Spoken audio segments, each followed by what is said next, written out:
Hermanos, esta noche vamos a exponer la palabra, pero también queríamos dedicar un tiempo para las preguntas.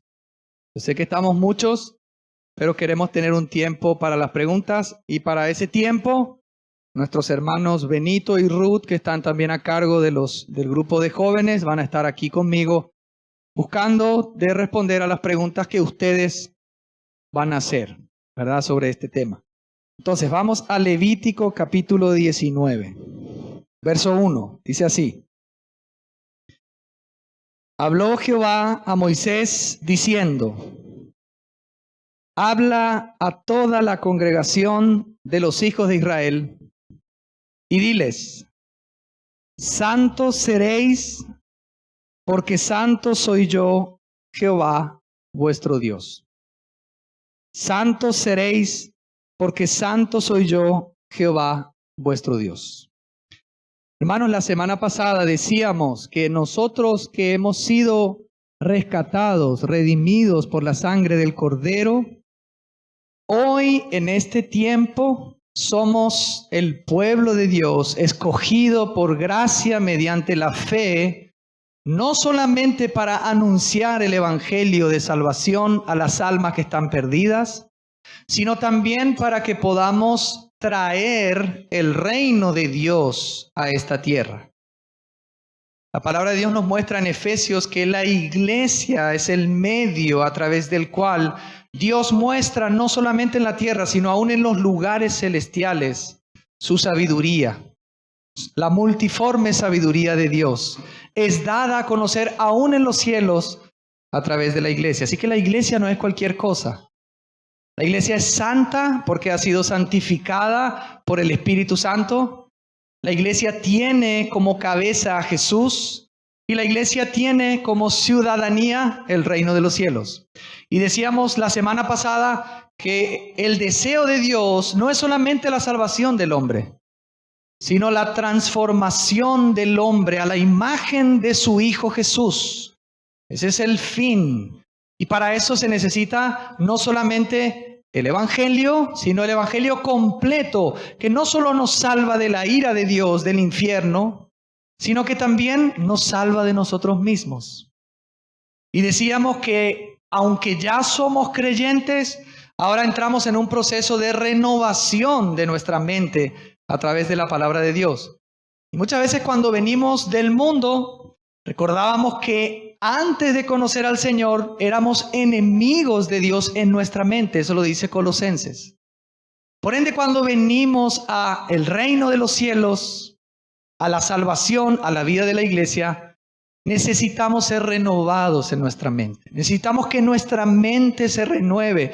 Y la palabra de Dios es la que nos va renovando la mente para que cada vez más podamos expresar a ese Dios santo, justo y perfecto que nos llamó para que seamos ese tesoro aquí en la tierra, ese reino de sacerdotes aquí en la tierra.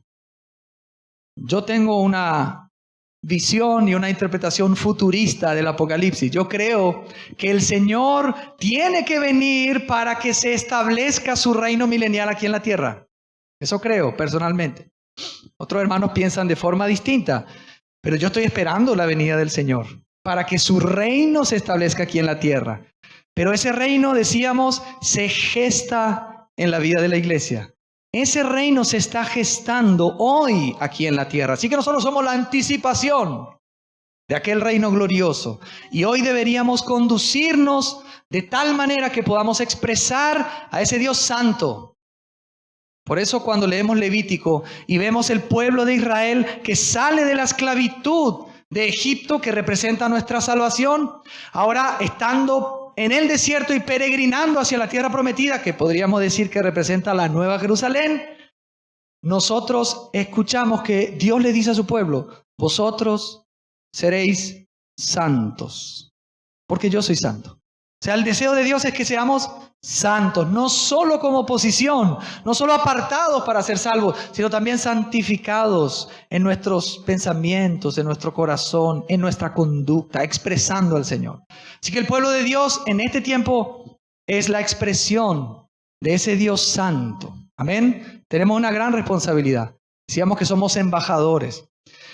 Por ende es muy importante, hermanos, que tengamos un corazón dócil, blandito, que es el corazón del nuevo pacto. El corazón del nuevo pacto es: os daré un corazón nuevo, quitaré de vosotros, de vuestra carne, el corazón de piedra, y os daré un corazón de carne, blandito, para que puedan obedecer a mis mandatos, para que guarden mis mandamientos. Yo haré, dice el Señor. Así que, hermanos, esta noche tratamos uno de los temas que deberíamos tratar como iglesia, para que nuestra mente entienda cuál es el deseo de Dios en cuanto al noviazgo cristiano, cuál es el consejo de Dios en cuanto al noviazgo cristiano, porque a veces nuestra mente todavía es una mente no renovada, no según la palabra del Señor. Amén. Amén. Así que vamos a hacer un pequeño resumen de lo que se habló la semana pasada. Decíamos, hermanos, en primer lugar, que el noviazgo cristiano, si lo queremos definir, el noviazgo cristiano es el proceso de ir conociendo, atención, a una persona con pureza y con miras al matrimonio. Es el tiempo después que el pretendiente ha completado su preparación espiritual y vocacional para el matrimonio, de evaluar su carácter espiritual, sus valores, intereses, creencias, prácticas y el propósito de su vida para ser un cónyuge piadoso. Implica límites o el modo correcto para evaluar las evidencias del verdadero carácter de una persona. Cuando hablamos de noviazgo cristiano, la Biblia nos muestra palabras como compromiso, desposorio, pacto, novia, novio. Y así como Dios le buscó a su Hijo Jesús una novia para Él, que va a ser su esposa, porque nosotros somos su novia.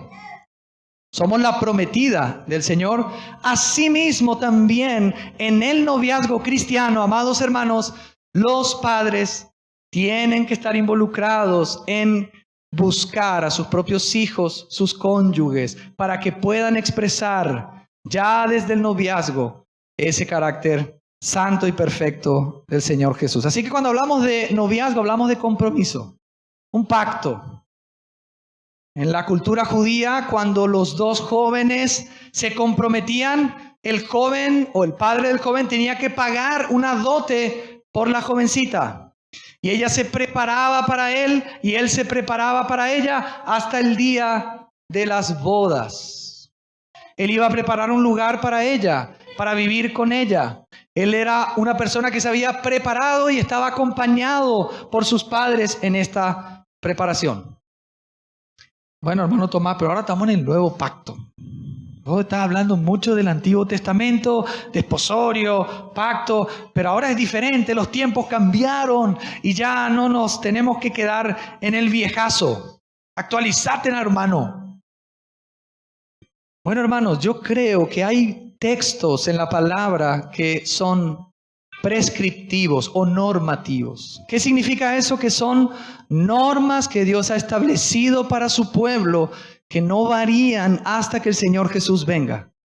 Hay otros pasajes que son más descriptivos, o sea, describen lo que está sucediendo y se aplican a la cultura, al momento.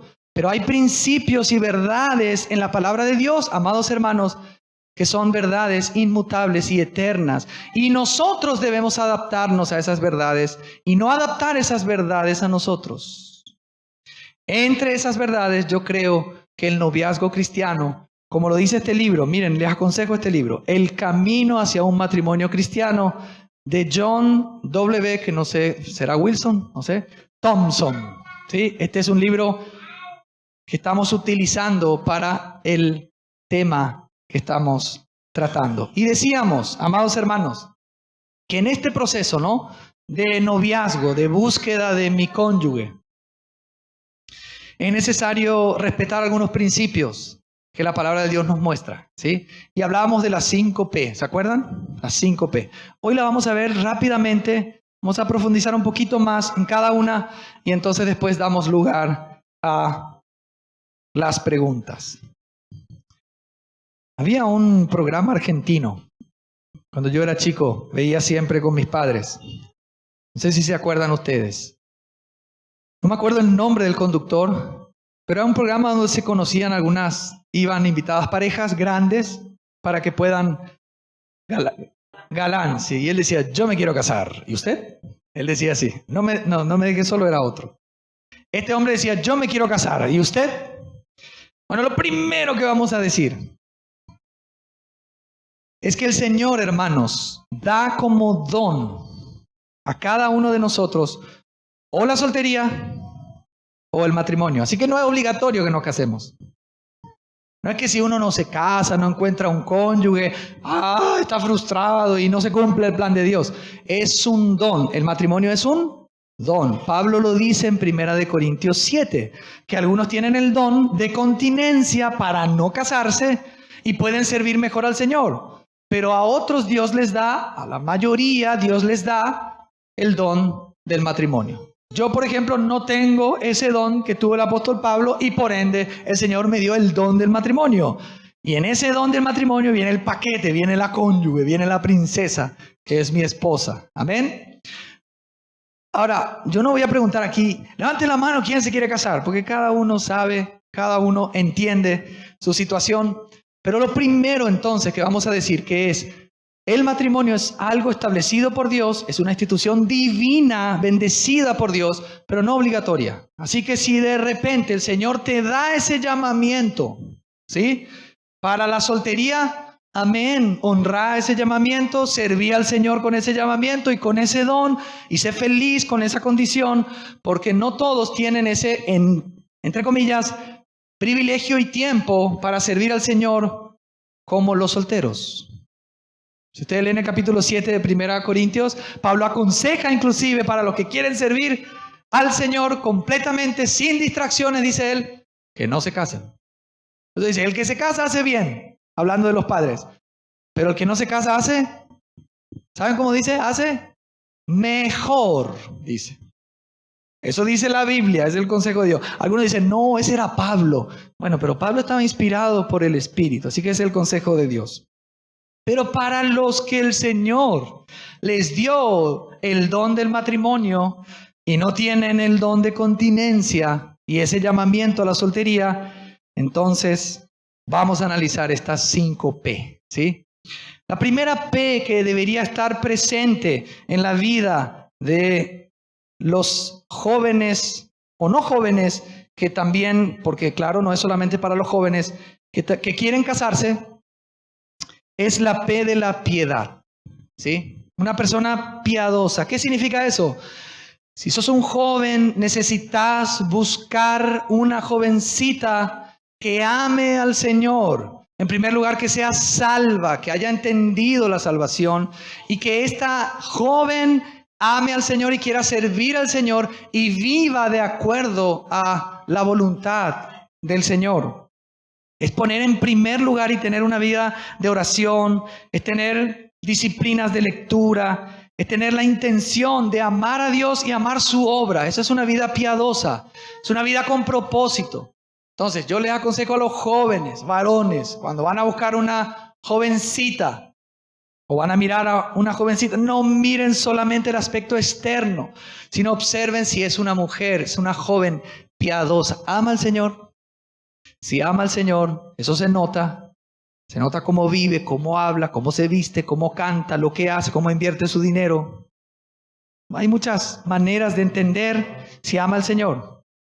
Y para las jovencitas, cuán importante es para las hermanas buscar un varón piadoso. Recuerden que se van a unir a una persona para siempre, hasta que la muerte los separe. Ya no van a ser 2, van a ser 1. Así que, hermanos, es importante la preparación para el matrimonio. Muchos de los fracasos que hemos visto en la vida matrimonial de los hermanos y hermanas a lo largo de estos años es debido principalmente a que no hubo una preparación seria, diligente en cuanto a la elección del cónyuge. Decía la semana pasada que uno de los hermanos que estamos estudiando hablaba de que en el noviazgo hay que abrir los ojos. Hay que examinar, hay que comprarse una lupa y estar así y ver, examinar, controlar. Ahí es momento de abrir. Pero una vez que nos casamos, es momento de cerrar los ojos. Y nosotros hacemos lo contrario. Cuando estamos de novio, así. ¡Ay, estoy enamorado! Y las pasiones y los sentimientos gobiernan nuestra alma y nuestras decisiones. Pero en el momento que nos casamos, empezamos a abrir los ojos. Hay que abrirlos antes y examinar. Lo primero, una persona piadosa.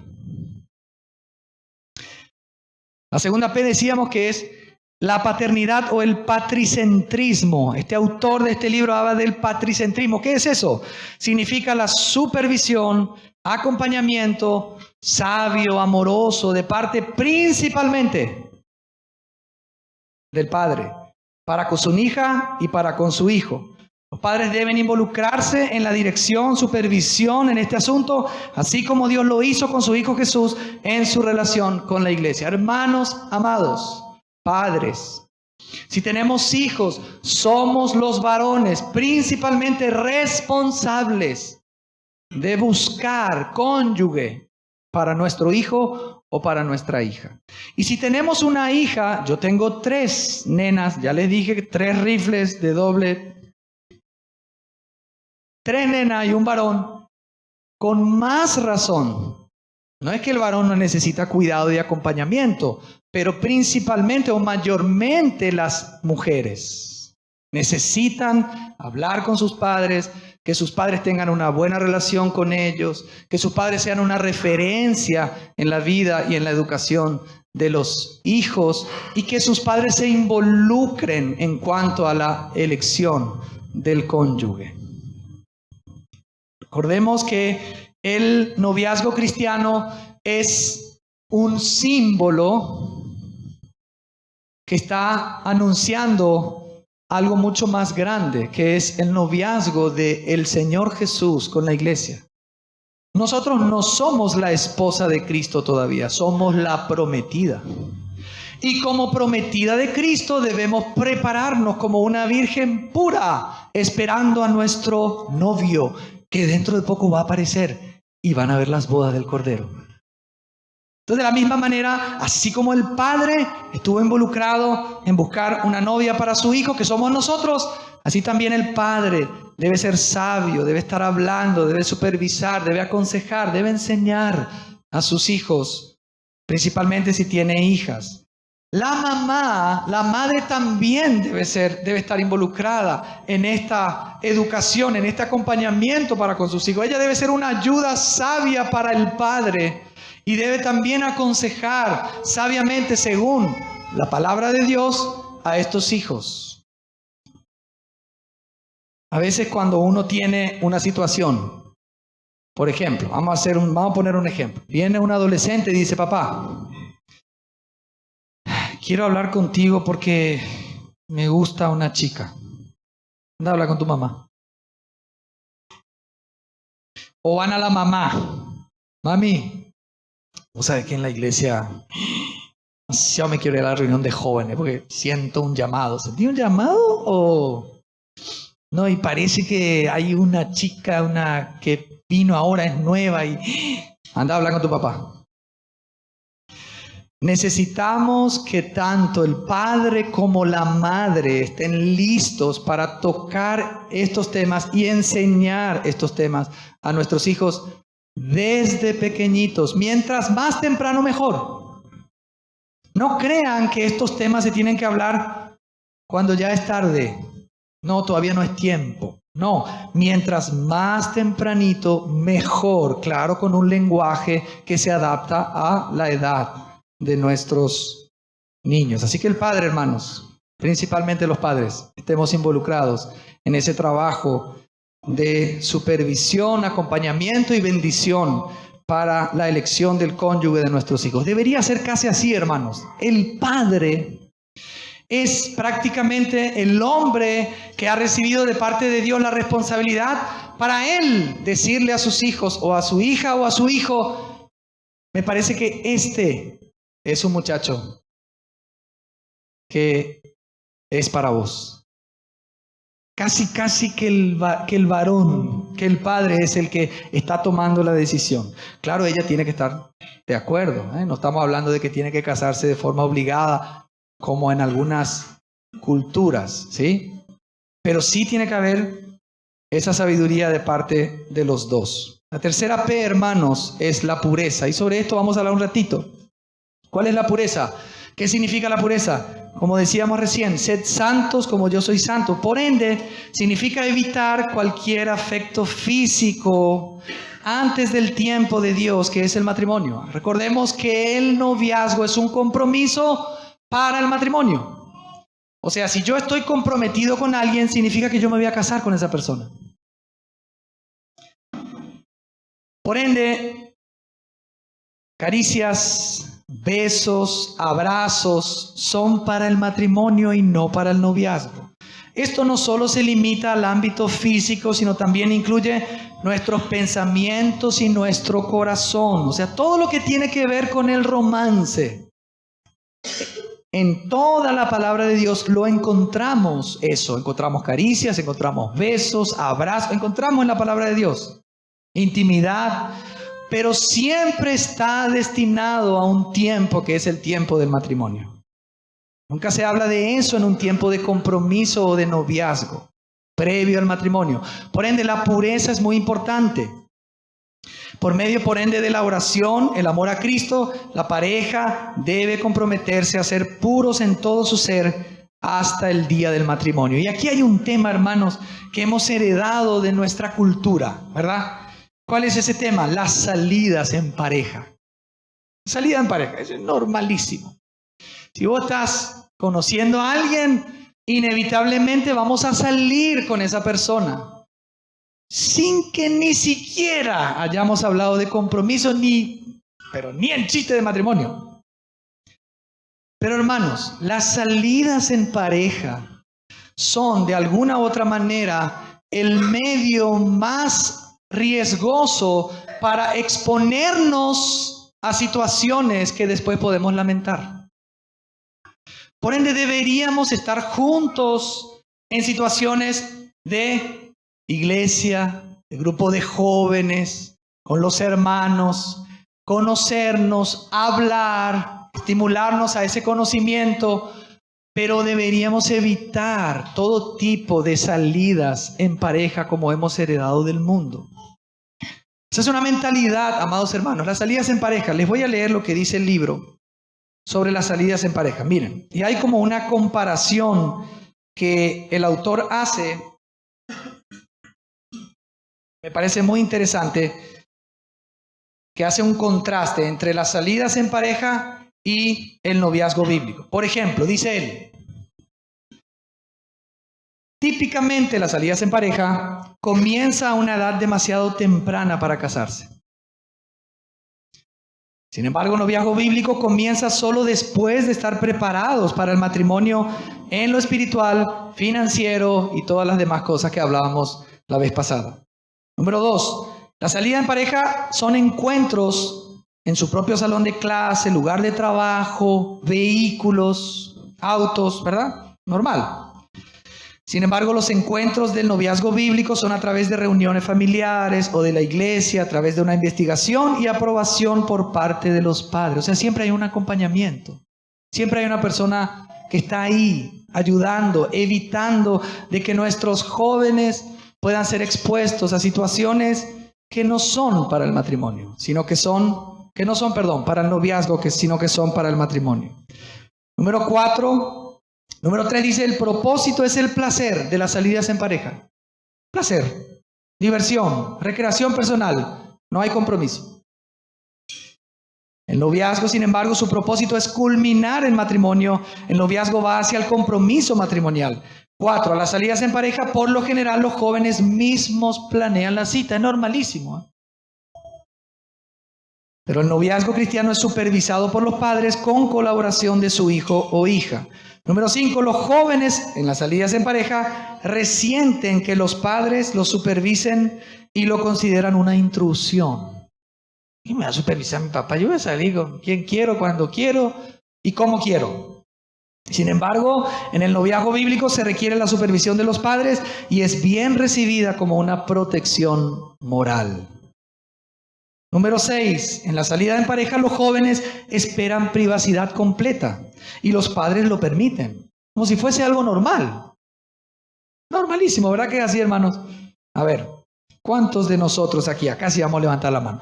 ¿Cuántos de nosotros estamos casados hoy? A ver, levante la mano los casados. A ver.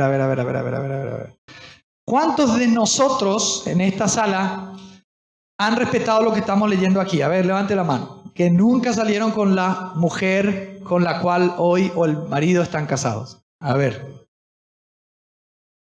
No, sí, hermano, es súper anormal. No en el mundo, pero en la iglesia es súper anormal. También en la iglesia. Y hermanos, las salidas en pareja antes del matrimonio son un contexto donde nosotros somos expuestos a situaciones que después podemos pagar las consecuencias hasta de por vida. Hasta de por vida. Nadie dice amén, ¿verdad? Número 7. En las salidas en pareja se espera y permite el afecto físico. Es normal que si yo salgo con mi novia en un auto o voy a un lugar o a un cine, tarde o temprano va a haber un contacto. No es que estamos haciendo jaula. Hola, ¿qué tal? ¿Cómo estás? ¿Bien? ¿Todo bien? Sí, vamos de vuelta a casa. No existe eso. Tarde o temprano, ¿verdad? Hay un contacto, una mirada, y del contacto a la mirada, y de la mirada al contacto, y del contacto a lo que no debería ser. Así que, hermanos, todo eso tiene su tiempo. Y cuando respetamos los tiempos de Dios, tenemos matrimonios felices, armoniosos, fructíferos y bendecidos. Y nos ahorramos muchos problemas. Número 8, dice, en las salidas parejas, tener sentimientos románticos hacia diversas parejas hiere los sentimientos. Muchas veces cuando salimos con alguien y después salimos con otro, y eso hiere los sentimientos y los corazones, y las personas viven heridas saliendo de una pareja o de una salida con pareja a otra.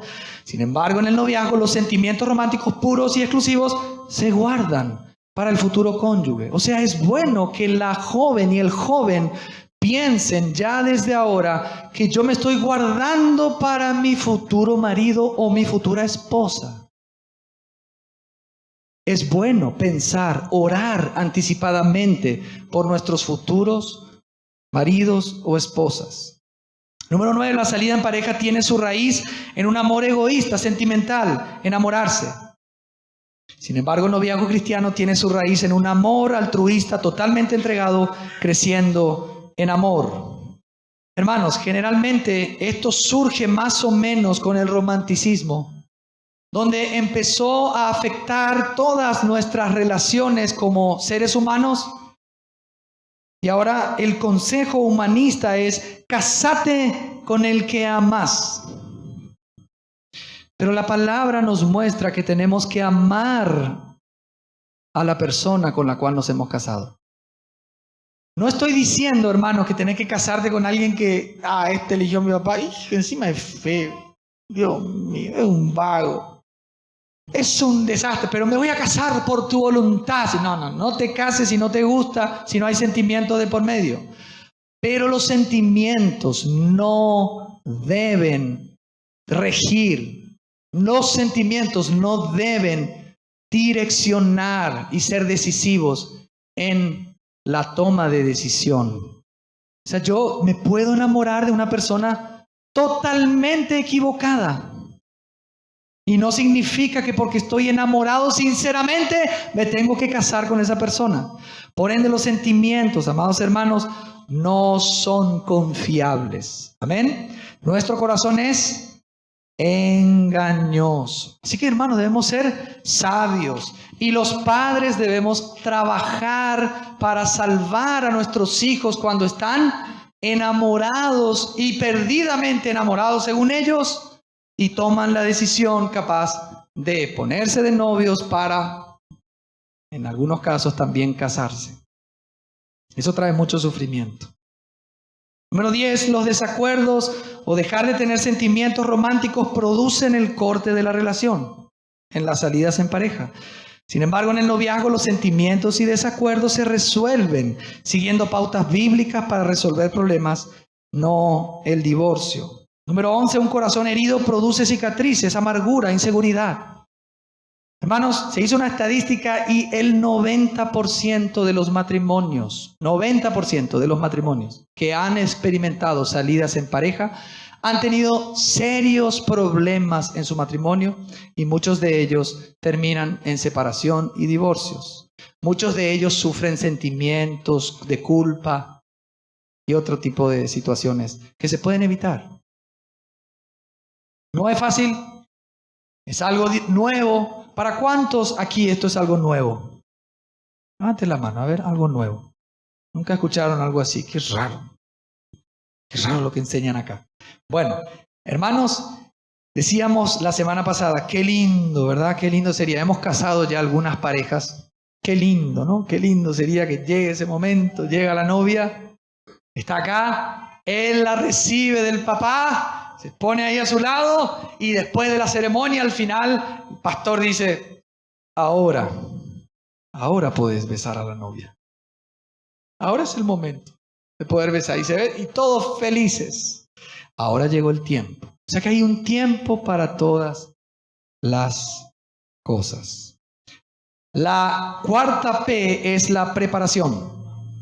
¿Qué es la preparación? Se trata de estar preparados para el matrimonio, tanto espiritualmente como vocacionalmente. El joven debe saber un oficio. No podés pensar en tener novia si no tenés un trabajo y no tenés plata ni para vos.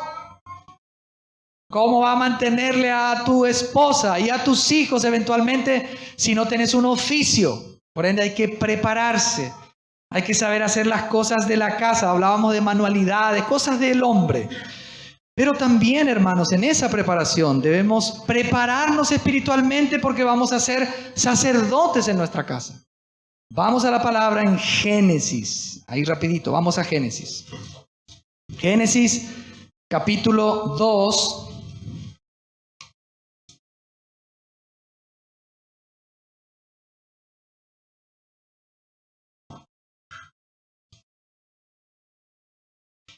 Génesis capítulo 2, el Señor pone al hombre en el huerto del Edén. Dice ahí en el versículo 15, tomó pues Jehová Dios al hombre y lo puso en el huerto de Edén para que lo labrara y lo guardase. Los hermanos que han hecho como ese curso prematrimonial conmigo y con mi esposa, leemos siempre este texto y le decimos al varón, mira, en el diseño original de Dios, Dios te creó ¿para qué? Para labrar la tierra, o sea, para trabajar. O sea, vos tenés que trabajar, vos tenés que ser el que trae el sustento, el pan a tu casa, en primer lugar. Así que jóvenes, eso de la pereza, hermano, la pereza es un pecado. Por favor, no seamos perezosos, no seamos vagos, preparémonos para estudiar, para una carrera, para un oficio. Porque nosotros hemos sido creados por Dios originalmente para trabajar. Y cuando el hombre trabaja, el hombre está volviendo a esa identidad por la cual, o al propósito por el cual Dios lo creó. Pero también dice acá, labrar la tierra y guardar la tierra. ¿Qué significa eso? Cuidar. O sea que el hombre es aquel que tiene como objetivo cuidar de su esposa, cuidar de sus hijos, proteger a sus hijos. El hombre no solamente debe proveer el pan para su casa, sino que el hombre también debe proveer el pan espiritual para su casa. ¿Cuántos se casan y nunca dan el pan espiritual en su casa? Ni a su esposa ni a sus hijos. Por ende debemos llegar al matrimonio sabiendo que nosotros hemos recibido el encargo como hijos varones, de poder proveer el pan, tanto material como ese pan espiritual. Tenemos que tener devocionales, culto familiar, hablando la palabra a nuestras esposas y a nuestros hijos. En Efesios también dice que Jesús nos purificó, nos lavó por medio de la palabra. Y el varón es aquel que está encargado de proveer el pan espiritual a su casa. Así que tiene que trabajar para proveer pan, los dos tipos, y también cuidar a su esposa. Por ejemplo, si hay un ruido de noche, están los dos ya casados, están ahí en la pieza durmiendo y hay un ruido de noche. Y ella le dice a él, escuché un ruido, mi amor. Sí, mi amor, estoy muy cansado, no hable vos, ¿qué pasó? A veces es así, Le mandamos a la esposa a que abra la puerta, a que se arriesgue. Nosotros en la cama. No, es el varón que se levanta. Si tiene un pijama y está cubierto, mejor. Sale y él enfrenta la situación, porque él es el que tiene que cuidar. Leía un libro de John Piper que habla del matrimonio. John Piper decía, si en mi casa llega el Señor Jesús a tocar a la puerta y hay problemas en mi casa con mi esposa, y el Señor Jesús toca la puerta y le abre mi esposa, el Señor le va a decir, hola, ¿qué tal? ¿Cómo estás? ¿Dónde está tu esposo? Quiero hablar con él. Porque él es el responsable en su casa, primordial. Primero, hermanos, ¿quién fue la que fue engañada en el jardín del Edén? Eva habló con la serpiente. ¿Ella comió primero? ¿Sí? ¿Comió antes? ¿Después le pasó a su marido? Sí. Pero ¿con quién habló primero Dios cuando dijo las consecuencias del pecado? ¿Con Eva o con Adán? Con Adán. Así que los varones, ¿sí? Abramos nuestros oídos. En el capítulo 3 de Génesis, miren lo que sucedió después del pecado. Verso 16. Y acá voy a leerles una traducción de la Nueva Traducción Viviente que nos va a ayudar para tener un poco más de claridad sobre este tema. Génesis capítulo 3, versículo 16.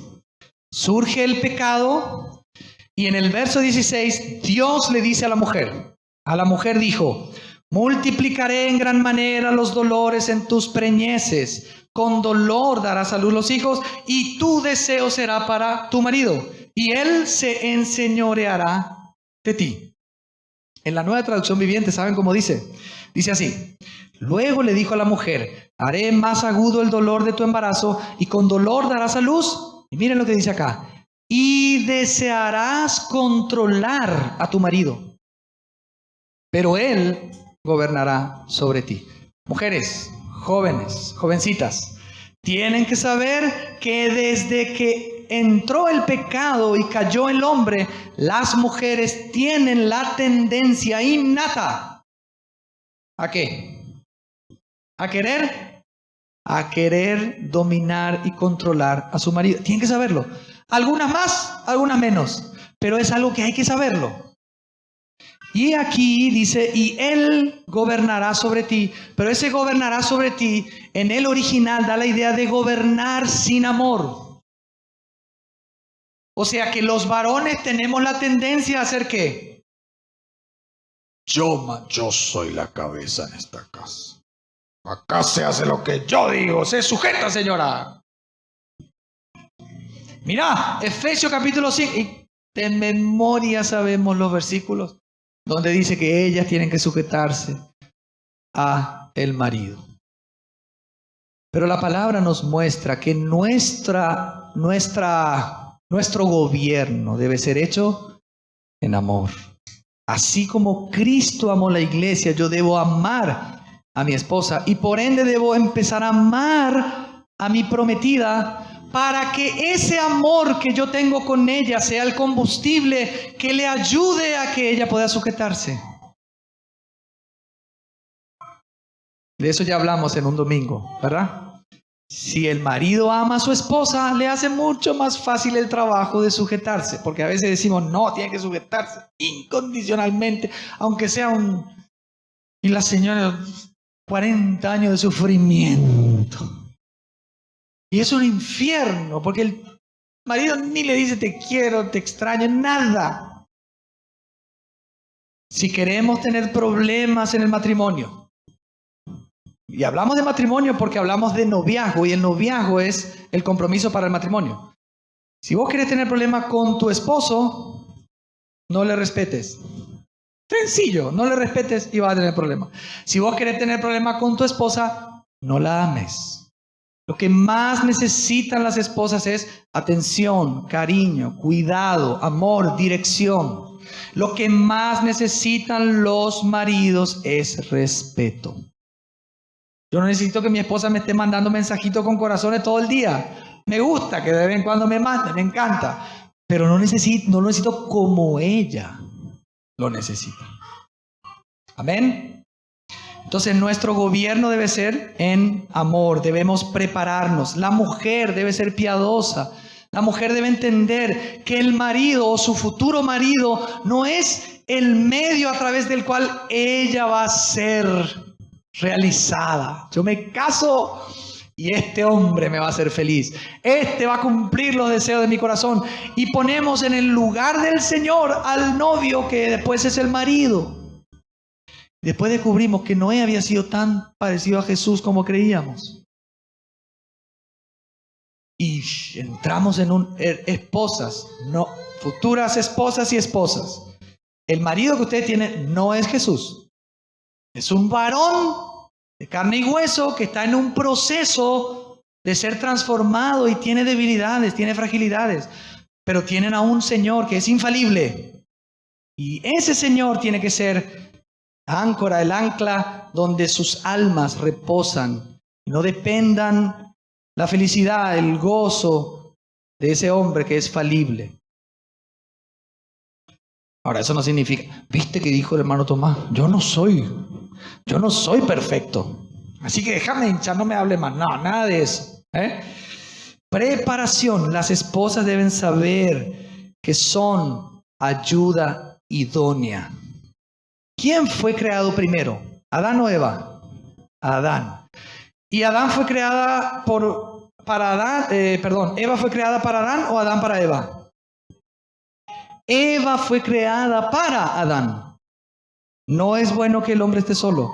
Le haré una ayuda idónea. Así que la mujer, cuando entiende esto y ella se casa sabiendo que ella va a ser la ayuda de su marido para su negocio, para su llamamiento, ella va a ser su ayuda. Ella encuentra esa identidad, ese propósito por el cual Dios la creó y es realmente feliz. Si ama al Señor. Preparación. Última P. Paciencia. Paciencia. Todo tiene su tiempo. A veces creemos en malas relaciones porque no respetamos los tiempos de Dios. La regla general es paciencia. Ahora, tampoco, ¿verdad? Paciencia, pero tampoco exagerar. ¿Qué significa tampoco exagerar? Que así como Jesús vino a buscarnos a nosotros, los jóvenes son los que de alguna manera toman la iniciativa. Y esto lo digo ahora para los maridos también. Cuando hay un problema en el matrimonio o capaz en el noviazgo cristiano, la responsabilidad de la reconciliación cae sobre el marido. La iniciativa. Así como Jesús tomó la iniciativa para reconciliarnos consigo mismo, así también los maridos o los futuros maridos tienen que saber que su responsabilidad es ir y buscar esa reconciliación. Ahora, si esa reconciliación no se obtiene por culpa de ella, que es responsable, ese es otro tema. Pero yo debo hacer lo posible para reconciliarme con ella. Paciencia, paciencia, paciencia, para no caer en extremismos. Tampoco debemos exagerar de tal modo que decir, Dios va a hacer descender a mi esposa en el momento correcto y espero una luz del cielo y que baje ella y camine. No, no es así, no funciona así. Hay que examinar, hay que ver, hay que trabajar, hay que orar, hay que abrir los ojos, hay que preguntar. ¿Sí? Ya veo que el domingo en el culto todos los jóvenes. No, tampoco es del otro lado. Pero sí hay que prepararse, hay que ser intencionales. Si uno tiene el deseo generalmente de tener familia, de tener hijos, es porque probablemente Dios puso en tu corazón el deseo de casarte. Te dio ese don. Si no, no te preocupes. Capaz el Señor te dio el don de la soltería. ¿Sí? Hermanos, Dios cumplirá su plan perfecto en su tiempo perfecto. Así que paciencia, paciencia. Los sentimientos no deben gobernar y ser los que determinan nuestras decisiones. Amén. Entonces estas son algunas cosas que estábamos diciendo, un poquito más de detalles dimos esta noche, pero queremos abrir esta noche la posibilidad a responder algunas preguntas de los hermanos. Vamos a pedirle a nuestros hermanos Ruth y Benito que estén aquí adelante con nosotros para que podamos tener un tiempo donde sin vergüenza podamos decir, hermano, esto, ¿qué sucede? Porque hay seguramente muchas cuestiones que capaz no se tocan y podríamos buscar juntos respuestas en la palabra del Señor. Amén. Así que vamos a orar ahora y entonces pasamos un tiempo, hacemos un mini break, tomamos un poquito de agua, los que quieran ir al baño van al baño y tenemos un tiempo donde podemos responder a las preguntas. Señor, te damos gracias por esta noche, gracias por tu palabra, gracias por habernos recordado estos principios. Señor, te pedimos que seas tú ayudándonos, que podamos, Señor, cumplir con ese deseo que tienes de que seamos un pueblo santo porque tú eres santo. Señor, queremos orar para que tengamos familias fuertes y sabemos que eso comienza desde un noviazgo serio, responsable, según esos principios que tú has establecido en tu palabra, Señor. Te pedimos, Padre, que estés trabajando en los corazones de los hermanos, de los jóvenes, de los padres, para que tu iglesia sea compuesta por familias fuertes, Señor. Te agradecemos por este don tan precioso del matrimonio, para que nos has dado algunos que simbolizan anticipadamente aquel matrimonio eterno entre tú y tu iglesia, Señor. Te honramos en esta noche, en el nombre de Jesús. Amén. 2 minutitos de pausa, tomemos agua, vayamos al baño y nos preparamos para las preguntas.